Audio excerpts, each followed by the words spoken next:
जनगणना से जुड़ा कोई भी काम केंद्र सरकार के अलावा कोई और नहीं करा सकता।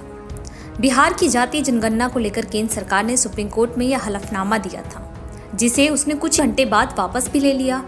सोमवार को सुबह अदालत में केंद्र सरकार ने जो हलफनामा दिया था, उसमें कहा गया था कि जनगणना से जुड़ा काम केंद्र सरकार ही करा सकती है। इसके अलावा किसी भी राज्य सरकार एवं अन्य एजेंसियों के दायरे में जनगणना कराना नहीं है। लेकिन सोमवार को शाम होने तक सरकार ने अपना स्टैंड बदल लिया और नया हलफनामा दाखिल करते हुए पुराने को खारिज करने की मांग की। अब केंद्र सरकार के पल पल बदल रहे हलफनामे को लेकर आरजेडी नेताओं ने बीजेपी पर निशाना साधा है। आरजेडी सांसद मनोज झा ने कहा कि बीजेपी आग से खेल रही है। सुनिए क्या बोले आरजेडी सांसद मनोज झा।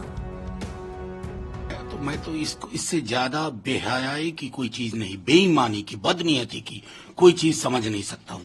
मैं आपके समक्ष रख रहा हूं ताकि पूरा देश जाने। मैंने परसों प्रेस कॉन्फ्रेंस की थी पटना में और कहा था कि पीएमओ के इशारे पे सब हो रहा है। पीएमओ के इशारे पे कि इतने बड़े आबादी वर्ग को उसका हक न मिले, उसकी गणना ना हो।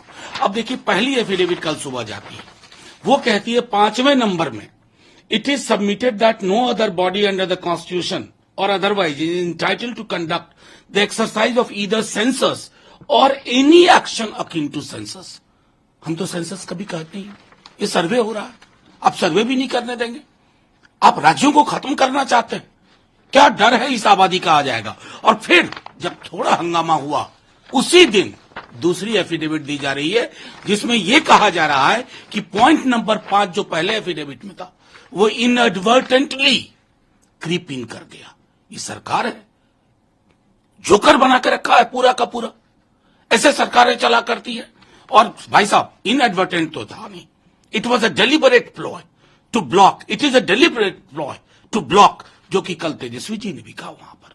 ये मैं बार बार दोहरा रहा हूं, केंद्र की सरकार आग से खेल रही है। ये पॉलिटिकल मसला नहीं है, आबादी के हकूक का मसला है, उनकी गणना का मसला है।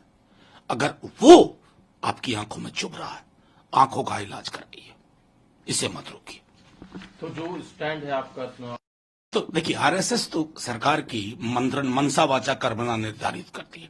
आरएसएस का लिटरेचर आप पढ़ लीजिए। खैर, मैं उसमें जाना नहीं चाहता हूं क्योंकि अपने को सांस्कृतिक संगठन कहते हैं। लेकिन बीजेपी क्या कर रही है, ये केंद्र की सरकार है, मैंने ऐसा कभी नहीं देखा। सुबह से दोपहर में 2 एफिडेविट जाते हैं और कहा जाता है इनएडवर्टेंट। एमएचए की ओर से ये एफिडेविट है और कहते inadvertent. Do you even understand what it means? It is deliberate. Tushar Mehta को आपने खड़ा किया, अपनी मर्जी से सो के उठे और चले गए। सॉलिसिटर जनरल, पूरा देश देख रहा है, समझ रहा है। मैं आपको चेता रहा हूं, चेतिए, आपका भी भला।